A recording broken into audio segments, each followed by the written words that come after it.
শ্রীকৃষ্ণ আর জগন্নাথ এক। শ্রীকৃষ্ণকে ভগবান জগন্নাথও বলা হয়।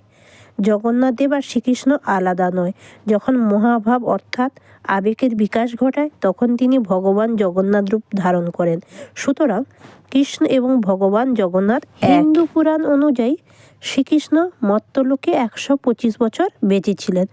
মহাভারত অনুসারে শ্রীকৃষ্ণ জরা নামক এক ব্যাধের তীরে আহত হয়েছিলেন বা মৃত্যুবরণ করেছিলেন।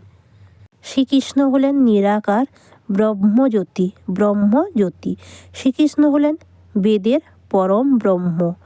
শ্রীকৃষ্ণই হলেন নিয়ন্ত্রণকারী পরমেশ্বর।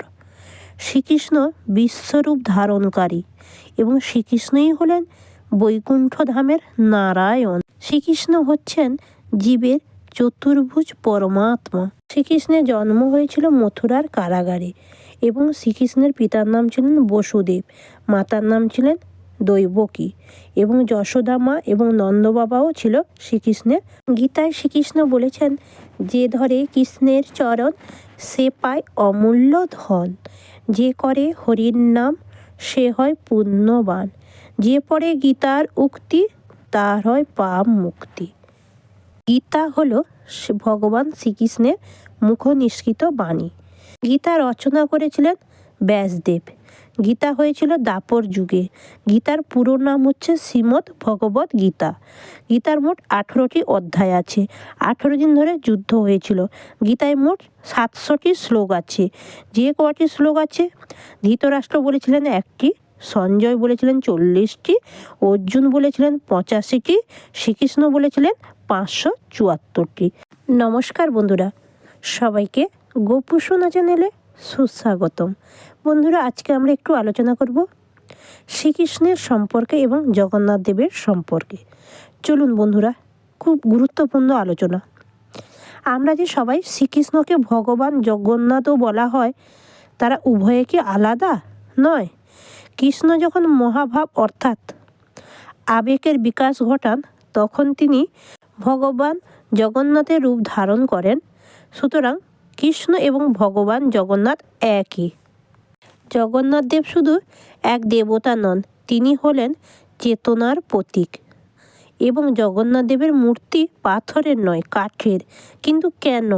পুরাণ অনুযায়ী রাজা ইন্দ্রদ্যুম্নের স্বপ্নে আদেশ পান এক বিশেষ নিমকাঠ দিয়ে মূর্তি তৈরি করতে। বিশ্বকর্মা রূপে এক বৃদ্ধ কারিগর মূর্তি তৈরি শুরু করেন। তবে শর্ত ছিল দরজা খোলা যাবে না।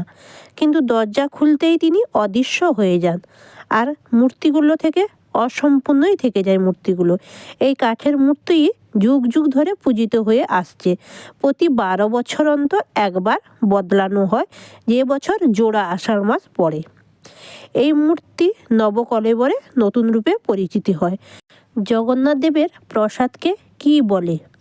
জগন্নাথ দেবের প্রসাদকে সাধারণত মহাপ্রসাদ বলা হয়, যা ঈশ্বরের আশীর্বাদ, করুণার প্রতীক।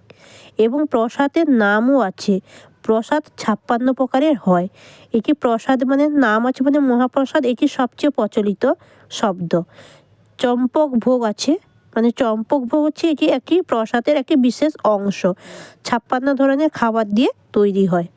আভাদা পুরীর স্থানীয় ভাষাতে বলা হয়। আভাদা বলা হয় যার অর্থ পবিত্র রান্না করা খাবার।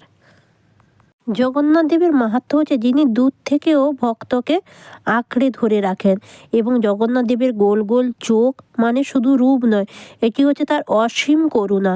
যে করুণা একবার তাকালেই ভক্তের হৃদয়ে ধুয়ে দেয়, একেবারে মন পবিত্র করে দেয়। পুরী একদম মহাপ্রসাদের মাহাত্ম্য একমাত্র জগন্নাথ মন্দিরে ভগবান ভক্তের সঙ্গে একই অন্ন গ্রহণ করে। আজ আমরা জানব শ্রীকৃষ্ণ কীভাবে জগন্নাথ দেব হয়ে উঠলেন। কৃষ্ণের মৃত্যুর শরীর যখন হয়, মানে শরীরটা যখন অন্তর্ধান হয়, মহাভারতের যুদ্ধে শেষে দ্বারকার রাজ্যে কিছুদিন স্থির থাকলেও সে সময়টা ছিল অত্যন্ত দুঃখের। ঋষিদের অভিশাপে যদুবংশের ধ্বংস অনিবার্য হয়েছিল। সেই সময় গোপন জায়গায় শ্রীকৃষ্ণ তপস্যা করছিলেন। ঠিক সেই সময় এক শিকারী জরা নামে ব্যাধ হরিণ ভেবে তীর ছুঁড়ে দেন। তখন শ্রীকৃষ্ণের পায়ে এসে সেই তীরটি প্রবেশ করে শ্রীকৃষ্ণ সেইখানেই দেহত্যাগ করেন। শ্রীকৃষ্ণের সেই সময় নিজে মৃত্যু মেনে নেন। শ্রীকৃষ্ণের দেহটি ছিল দিব্য দেহ, যা আগুনেও পুড়বে না এবং জলেও গলবে না।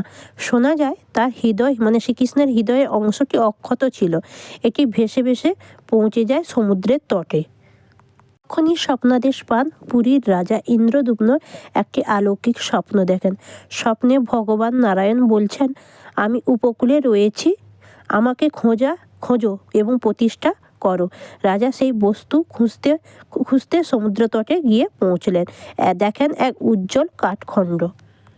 ঋষি নারায়ণের কথায় রাজা বুঝতে পারলেন এই কাঠখণ্ডই হচ্ছে শ্রীকৃষ্ণের অংশ এবং এতে ভগবান বিরাজ করছেন।